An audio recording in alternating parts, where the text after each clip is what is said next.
Hello বন্ধুরা, কেমন আছেন সবাই? আশা করি সবাই ভালো আছেন। সো প্রথমেই বলে নিতে চাই, আমি কোনো বাইক রেসার না, আমি একজন মোটো ব্লগার প্লাস ট্রাভেলার। বাইক নিয়ে আমি বিভিন্ন জায়গায় ট্রাভেল করতে ভালোবাসি, পাশাপাশি এই অভিজ্ঞতা এবং এক্সপিরিয়েন্স আপনাদের সাথে শেয়ার করি। আর সেই সুবাদে বাংলাদেশে বিভিন্ন প্রান্তে ছুটে যাই এবং ঘুরে দেখি, আর পাশাপাশি বাইকারদের বিভিন্ন অনুষ্ঠানে আমরা অংশগ্রহণ করি। তো সেই সুবাদে আমরা গিয়েছি শ্রীমঙ্গলে হওয়া চ্যাম্পিয়ন অফ দ্য কার্ভ, একটা bike race, off-road bike race. তো সেখানে যাচ্ছি, একটা নতুন অভিজ্ঞতা এবং এক্সপিরিয়েন্স হবে, এবং পাশাপাশি সিলেটটাও ঘুরে দেখব, এবং আমরা 3 জন সেখানে রেস করব। তো সেখানে ঘটে যাওয়া সকল এক্সপিরিয়েন্স আপনার সাথে শেয়ার করব এই ব্লগে। তো দেরি না করে শুরু করা যাক, লেটস গো।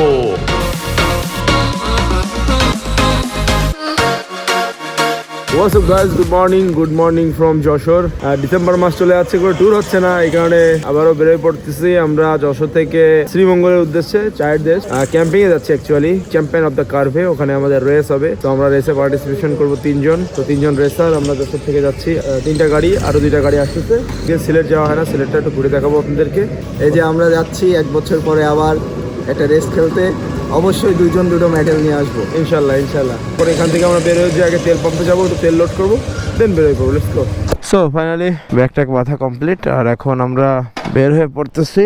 একটা এম, একটা V3, আর 2টা MT, আর ওই পাশে একটা আছে হিরোর দেশ বাংলাদেশ। বিসমিল্লাহির রহমানির রহিম। এখন যাবো ফার্স্টে তেল পাম্পে নুর আলম আছে। রেডি হয়ে যাত্রা শুরু করে দিলাম। আমাদের উদ্দেশ্য আজকে হচ্ছে শ্রীমঙ্গল, চায়ের দেশ, মৌলভীবাজার, শ্রীমঙ্গল।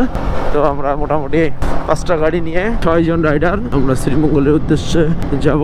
তেল পাম্পে যেয়ে তেলটা লোড দিয়ে নিই। একটা ইভেন্টে যাচ্ছি সিলেটে, যে প্রতি বছরের ন্যায় এটা অফরোড রেস হয়, অফরোড ট্রেকিং রেস। তো সেইখানে অংশগ্রহণ করবো, পার্টিসিপেশন করবো, পাশাপাশি আমরা শ্রীমঙ্গল এবং সিলেটটাও ঘুরে আসবো। তো আজকে হচ্ছে 11 তারিখ। আমরা মোটামুটি 4-5 দিন সিলেট শ্রীমঙ্গল ঘুরে, সাদা পাথর যাব, জাফলং যাব, ঘুরে ফিরে দেন আমরা আসবো। এই হচ্ছে প্ল্যান। অনেকদিন সিলেটের সাইডে যাই না, শুনছি রাস্তার অবস্থা ভালো না। তো যাই হোক, এখন কি করার, আস্তে আস্তে যেতে হবে। আমরা বের হতে চাইছিলাম অনেক সকালে, বাট সেই বের হতে হতে দেরি হয়ে গেল। ব্যাপার না, আল্লাহ ভরসা। এখান থেকে ঢাকা 160 কিলো মতো, আর ঢাকা পার হলেই 150 কিলো মতো, ওই 250 কিলো মতো। তো যাত্রী কম্পে চলে আসলাম। নুর আলম আগের থেকে দাঁড়ায় আসছে, ম্যান বাবু। তো ট্যাঙ্কিটা লোড করে নিয়ে ফাইনালি সকল তেল মোবিল লোড দিয়ে তো এখন যাব চায়ের দেশে, এই যে মনিয়ার সিনেমা হল। সকালের ওয়েদার দেখছেন কত জোস, এই জোস ওয়েদারে আমরা এখন টানতে চলে যাব ঢাকা। ওই ভাঙাচোরা আছে এই পাশে। তো দেখেন সকালে একদম ধোয়া পরিবেশ, অসম্ভব সুন্দর লাগতেছে রাইড করতে। অনেকদিন পর আবার সিলেটের উদ্দেশ্যে যাচ্ছি, ভালো লাগতেছে।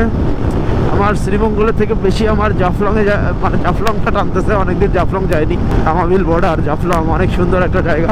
কোম্পানিগঞ্জ, সাদা পাথর সব যে আমরা ইনশাল্লাহ এবার ট্যুরে আমরা একটু কভার করবো।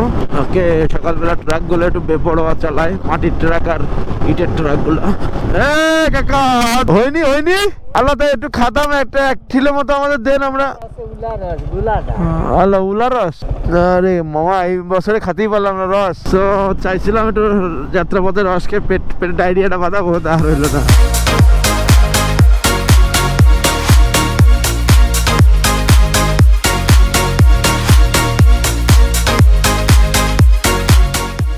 হোয়াটসঅ্যাপ গাইস, কি অবস্থা সবার? Good morning again. সো আমরা আছি কালনা সেতুর উপরে। কত সময় লাগছে? প্রায় আধা ঘন্টা মতো লাগছে। সো এই হচ্ছে আমাদের সব গাড়িগুলা, 1টা 2টা 3টে 4টে 5টা। মাঝপথে একটা ছোট একটা ঘটনা ঘটেছে। রয়্যাল ব্রিজের উপর থেকে আর্মির গাড়ি আসতেছিল 2টা। বিকু সাহেব আর্মির গাড়ি সোজাসুজি ভরেতেছে।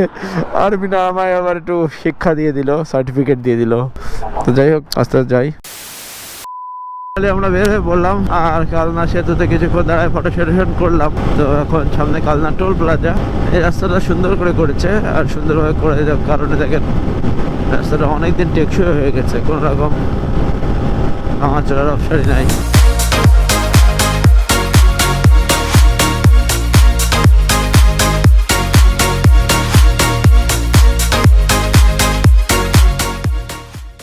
হোয়াটসঅ্যাপ গাইস, তো আমরা খাওয়া দাওয়া করলাম, কিছু নাস্তা পানি বিসমিল্লাহ হোটেল অ্যান্ড রেস্টুরেন্ট থেকে। বিসমিল্লাহ বলে খেয়েছে বন্ধু।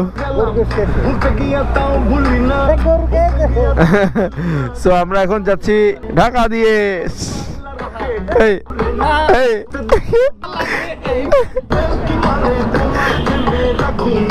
নিশ্চিত ফাগুনেতে ফাগুনে।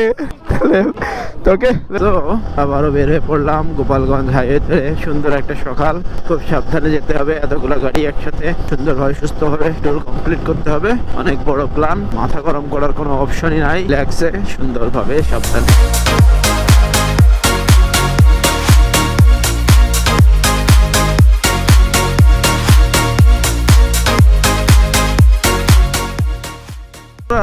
এখন ভাঙা পার হয়ে এক্সপ্রেস ওয়েতে চলে আসলাম।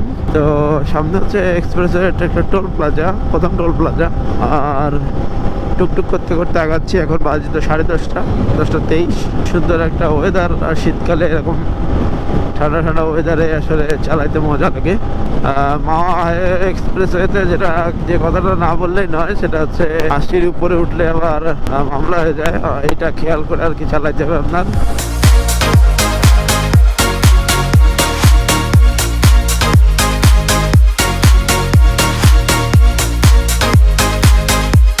আমরা টোল প্লাজা চলে আসছি ফাইনালি। আর এখান থেকে টোল দিয়ে আমরা পদ্মা ব্রিজে উঠে পড়বো। ক্লাস লিভারটা খুব হালকা পাতলা হয়ে গেছে। মোটরসাইকেলের লেন দিয়ে ঢুকছি, স্পেশাল লেন আমাদের জন্য বানায় রাখছে সরকার। 100 টাকা টোল ফি, 100 টাকা দিয়ে চলে যেতে হবে। তো আমরা এখন পদ্মা সেতুর উপরে, দেখেন ওই যে সিনারিটা, পদ্মা ব্রিজ চলে গেছে। এই সেই পদ্মা সেতু, কত কাহিনী এক সেতু ব্রিজ নিয়ে আল্লাহর রাস্তায়। আমরা আবদুল্লাপুরের একটু আগে, আর 7 কিলো সামনে আবদুল্লাপুর, তারপরে যাত্রাবাড়ি। প্রায় ঢাকার কাছাকাছি চলে আসছি।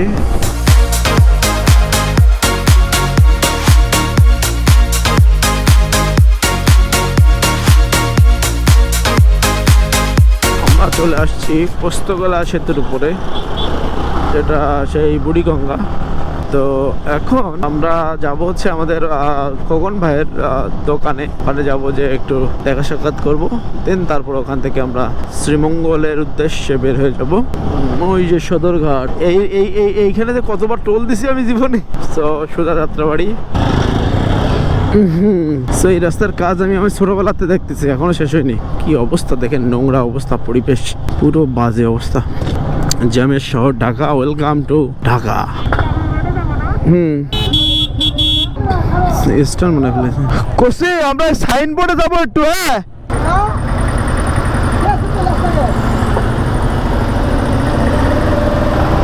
এই রাস্তা তো পুরো দখল করে নিয়ে এনেছে। হ্যাঁ হ্যাঁ,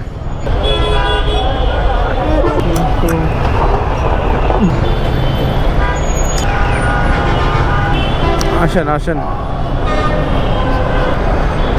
সো এই যে জসিম ভাই, শরীফ ভাই, আমিন ভাই টোকেন পড়ে রয়েছে। দুটো টোকেন কুড়োই নেই।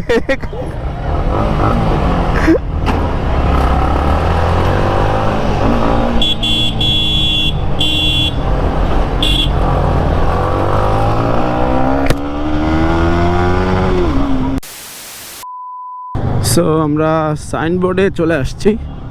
আর এখান থেকে আমরা আমাদের কাছের ক্লোজ ভাই খোকন ভাই, আমাদের ট্যুর পার্টনার এবং অনেক ভালোবাসার মানুষ। তার একটা বাইক সার্ভিসিং শপ আছে এবং তার বাসায় এখানে আর কি। তো তার সাথে দেখা করব, করে আড্ডা দিব, দেন আমরা বেরোয় যাব। আর টুকটাক গাড়ির কিছু কাজ আছে, এগুলো একটু তার সার্ভিসিং সেন্টার থেকে আমরা সেরে নিব। সো ফাইনালি আমরা চলে আসছি খোকন ভাইয়ের দোকানে। ওকে, তো খোকন ভাই আসুক, তারপর কথা হচ্ছে। সো কিছুক্ষণ বসার পরে আমাদের বড় ভাই খোকন ভাই চলে আসলো, এবং আসার পরে তার এটা আসলে ওয়ার্কশপ। এখান থেকে আমরা কিছু কাজও করায় নিলাম মোটামুটি সার্ভিসিংয়ের, এবং তার সাথে দেখা সাক্ষাৎ করে নাস্তা পানি করে আমরা এখান থেকে বের হয়ে গেলাম সোজা শ্রীমঙ্গলের উদ্দেশ্যে। আর শ্রীমঙ্গল যাওয়ার পথে আমাদের মোটামুটি যে পরিমাণ ভাঙা রাস্তা পোহাইতে হয়েছে, বিরক্তিতে আর আমি ভিডিও করি নাই, কষ্ট হয়ে গেছিলো মারাত্মক লেভেলের। আর মোটামুটি আমরা ব্রাহ্মণবাড়িয়া হয়ে আমরা সোজা চলে গিয়েছিলাম শ্রীমঙ্গলে। আমাদের যে পৌঁছাতে রাত হয়ে গিয়েছিল, তো সেই কারণে আর বেশি ভিডিও করি নাই, যে রাতে দেখানোর মতো কিছু ছিল না। তো আপনাদেরকে নেক্সট সকাল থেকে আবার দেখাচ্ছি সকল activity. Okay, What's up guys, good morning from Srimongol. So আমরা এখন শ্রীমঙ্গলে আছি। আর এই যে আমার পিছনে দেখেন আমাদের ক্যাম্প করা আর কি, তাবু করা। এই হচ্ছে তাবু। এখানে নুর আলম, ঘুম থেকে উঠলাম 6টা বাজে। নুর আলম কি যেন করতেছে এখানে। বাইকাররা বাইক রেখেছে। আর এই অন্দরমহলে ছিল, অন্দরমহলে প্রবেশ নিষেধ। এই যে অন্দরমহলের পার্টি এখন বাহির মহলে চলে আসছে। আর এই যে দার্জিলিং টিলার সেই পরিচিত ভিউ, এখানে আসলে সবাই মোটামুটি ক্যাম্পিং করেছে এই সাইডটা দিয়ে। আর এইখানে প্রোগ্রাম হচ্ছে, এখানে প্রোগ্রামের মঞ্চ আর কি, স্টেজ। আর ওখানে খাওয়া দাওয়ার ব্যাপার, আগে গেলে আগে খেতে পারবেন, পরে গেলে আর পাবেন না খাবার, যেতে হবে এখানে। আর এই যে ড্রোন উঠতেছে আমার পাশে আছে বিকু। বিকু তুমি বলো কি অবস্থা? ভাই অবস্থা খুবই খারাপ, কারণ শ্রীমঙ্গলে অনেক ঠান্ডা। ঠিক আছে, আপনারা যারা আসবেন অবশ্যই শ্রীমঙ্গলে ঠান্ডার বিষয়টা মাথায় রাখবেন অবশ্যই। আর যেহেতু আমরা তাঁবুতে থাকতেছি, তো সেই বিষয়টা অবশ্যই ভালো করে রাখতে হবে। এখানে প্রবলেম যেটা হয়েছে, এখানে আমার কাছে যেটা মনে হয়েছে সেটা হচ্ছে তাঁবুতে থাকা আসলে একটা অভ্যাসের ব্যাপার। আমাদের আসলে সচরাচর তাঁবুতে থাকি না, এই কারণে আমরা ওই অভ্যাসটা নাই, সেই কারণে আসলে পারফেক্ট ঘুম হয় না তাঁবুতে। আমার নিজের যেটা প্রবলেম মনে হয়েছে। আরেকটা ব্যাপার হচ্ছে ঠান্ডা পড়ছে, ঠান্ডার জিনিস মানে পুরোপুরি জিনিস সবাই কেউ নিয়ে আসেনি বিধায় ওই একটা ব্যাপার কষ্ট হয়েছে সবার। আর এই অন্দরমহলে যা হয়েছে, অন্দরমহলে তো মহল তো অন্দর করে দিচ্ছে, কিন্তু ভিতরে মনে করেন লিল্লাই বোর্ডিং, মোটামুটি এই যে জামাতের মতো অবস্থা হয়েছে। যাই হোক, এই কারণে শীতে ঠান্ডায় রাত্রে অনেকে কষ্ট পাইছে। আমার সাথে আমাদের ভাই আসছে সুজন, ও তো মোটামুটি ওখানে ফ্রিজ হয়ে বড় হয়ে গেছে, আর বের হচ্ছে না, ও বাসায় চলে যাবে ডাইরেক্ট এখান থেকে। যাই হোক, আমরা ওইখানে খাইতে যাবো ওইখানে, ঠিক আছে, খাওয়া দাওয়া করবো, করে তারপরে আমাদের রেস শুরু হবে। ট্র্যাকটা ওই পাশে আছে, ট্র্যাকটা একটু আপনার ড্রোন ভিউ দেখাই। এই জায়গায় ট্র্যাকটা আসছি, আচ্ছা তাহলে একটু ড্রোন ভিউ এনজয় করেন। Let's go.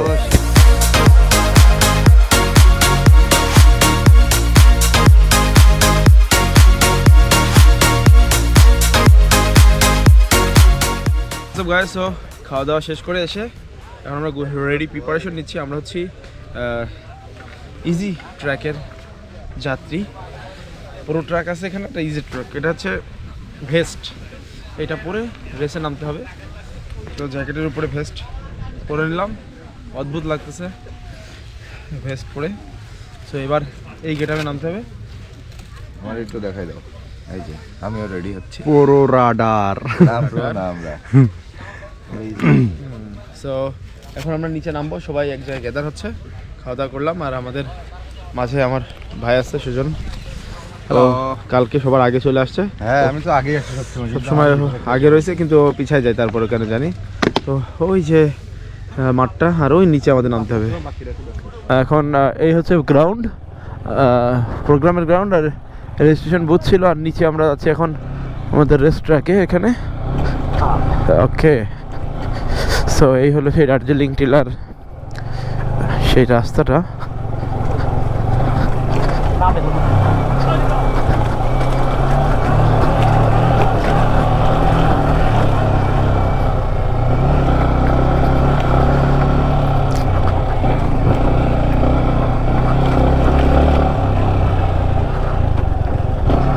আমাদের গাড়িগুলো এখানে রাখি, পার্কিং করি, আর ওইখান থেকে রেস শুরু হবে। তো রেসাররা মোটামুটি সবাই এটি করে ফেলছে রেজিস্ট্রেশন। এবং ইজি ট্র্যাকের রেসাররা রেডি হন, ইজি ট্র্যাকের রেসাররা বুঝতে যান, আর বাকি সবাই বাইরে থাকেন। তো আমরা ইজি ট্র্যাকের ইজি রেসার, আমরা ইজি ট্র্যাকে রেস করতে হবে, তো এই কারণে চলে আসা। ট্র্যাকের লটারি হচ্ছে 59 69 নেই। এই যে দেখেন সূর্যের রোশনি হচ্ছে স্টার্টিং পয়েন্ট, এবং এখানে ফটো সেশন চলছে। আমার ভাই ডার্ট বাইক নিয়ে, এই যে তো এই হচ্ছে রেজিস্ট্রেশন বুথ। এখানে এখন লটারি হবে, আর লটারির পরে যে আগে সে আগে নামবে, যে পরে সে পরে নামবে। আপনি তো লেট করে আসছেন, গতকালকে রাতে আসার কথা। বিসমিল্লাহ, আপনি করে নেন ভাই, একটাই নি না ভাই, আপনি আছে তো।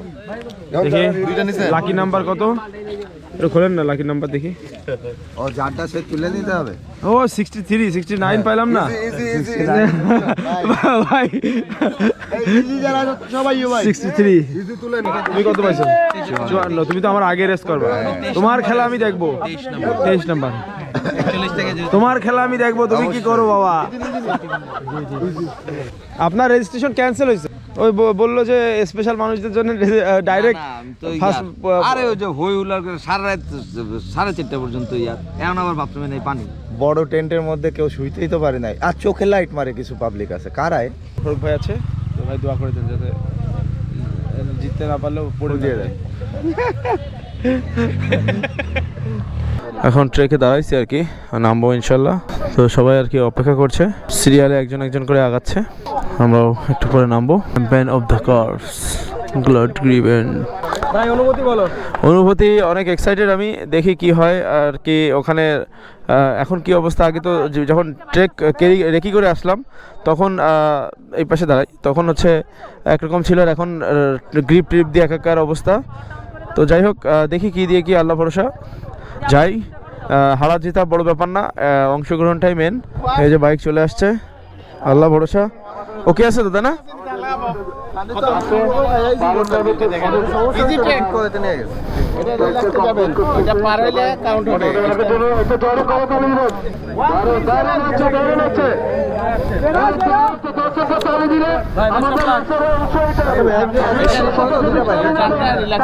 আচ্ছা, সে আসার পরে তো আমি বের হবো। ওকে ওকে, বুঝতে পারছি। আচ্ছা, সে আসার পরে তো আমি বের হবো। কিন্তু একজনের তারা দিচ্ছে না।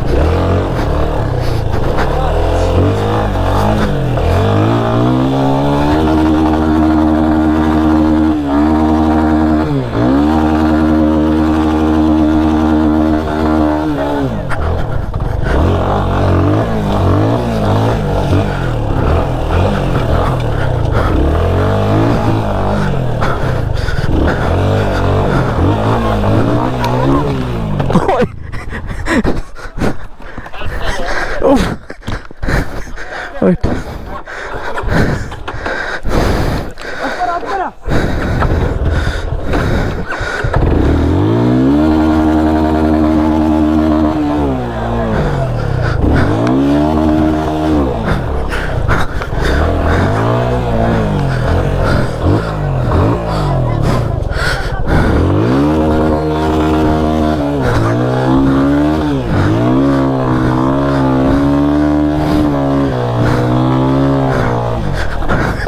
What?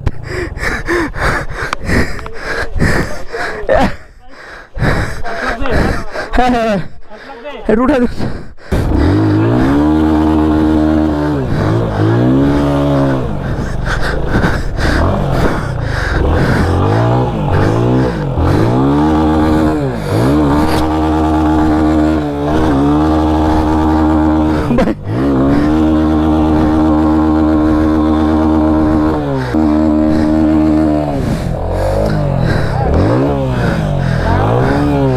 ভাই একটু ব্যাকে নেন না। আচ্ছা আচ্ছা,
সো ব্যাপার যেটা হয়েছে দেখে মনে হচ্ছিল আসলে রেস ট্র্যাকটা অনেক ইজি, কিন্তু আসলে না, এখানে হয়েছে কাদা মানে আমরা আসলে 10-15 জনের পরে ট্র্যাকে নামার পরে যেটা হয়েছে, প্রথমে যারা খেলছে তারা মোটামুটি মাঠটা একদম কাদা কাদা করে ফেলছে, যেই অংশ দিয়ে আর কি শুকনো ছিল আগে সেই জায়গাটা ভিজে কাদা কাদা হয়ে গেছে।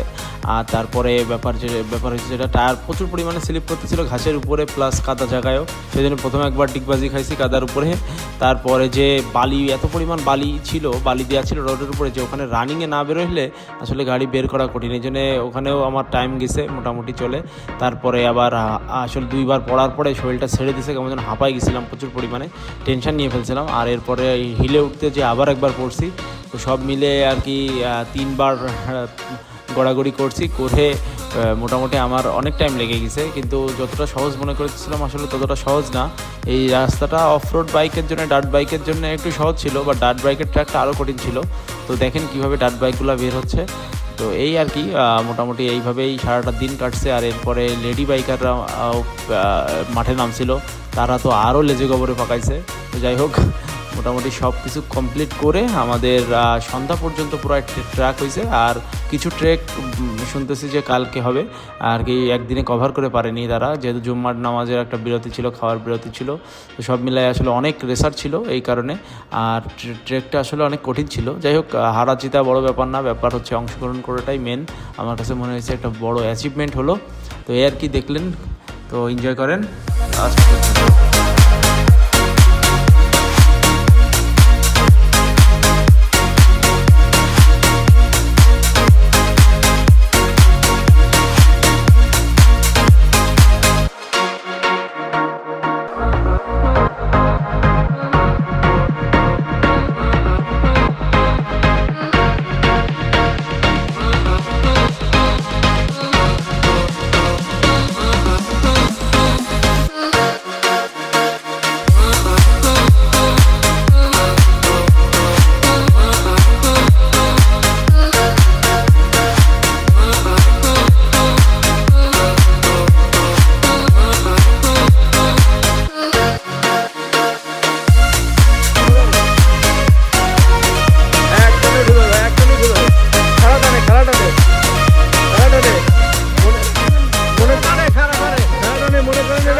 মনে করেন এটা হিরো থ্রিলার, এটা এফজেড মনে করেন না, মনে করেন হিরো থ্রিলার। হিরো থ্রিলার ওই তো, তাই তো, ওই মনে করেন হিরো থ্রিলার 25। আপনারা দেখেন হিরো থ্রিলার 25।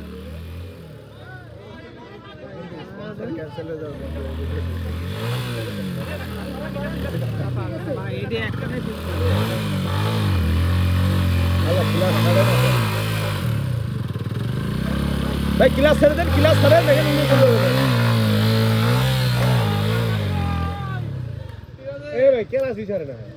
ভাই তো ক্লাস ধরে রাখছে,